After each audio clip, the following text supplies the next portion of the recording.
Eh, gusto ko may video ako nitong ano, merong rays of the sun na nakatutok doon na para akala mo talagang ganda ng ano, ganda ng, well, I don't know.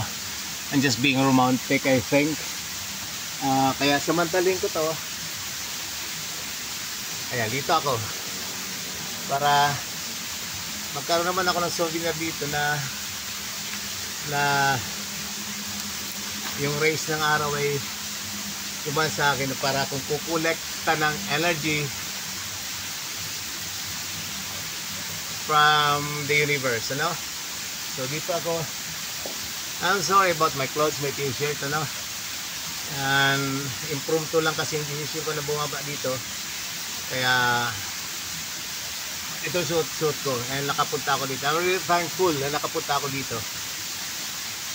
Kaya video na lang ako and nasa tapat ako ng rays ng araw na talagang parang akala mo ay sinadya, ano? Na ayun, akala mo parang Photoshop. I don't know, hindi ko alam kung paano gagawin yun sa Photoshop, pero kaya it's cool, ano? Tingnan ko kung makakapunta ako doon. So iwanan ko na lang itong camera dyan. Tingnan ko makakapunta ako doon.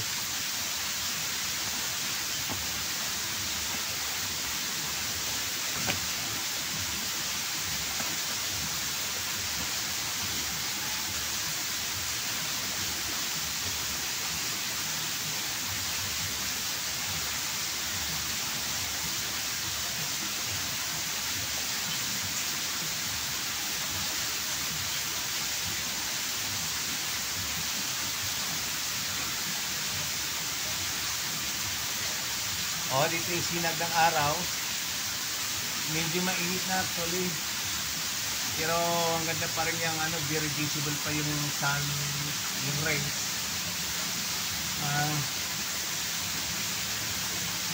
Para akala mo, no? Parang sinadya na bibigyan ka ng energy. So, dito muna ako saglit. Para ano, para magpulit ka ng light, you know. Pag naniwala ka sa mga bagong ano ng concept ngayon na this is the time para dun sa mag-free ang tao dun sa mabigat na dimension, ay ito yun. Isa sa mga tingin ko na binibigyan tayo ng chance na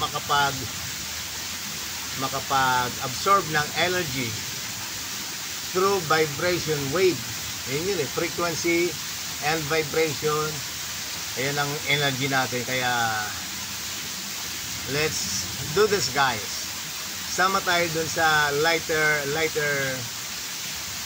world, lighter earth, ano? Kaya itong gawin natin, focus tayo sa sarili natin, no? It's not exactly maging makasarili, kundi it starts from us ang pagbigay ng positive, you know, love, yung care sa humanity, kung anong gusto mong i-care. If you want to care about earth, yung nature, or about animals, all the good things, good stuff, you know. And dapat ang i-focus natin.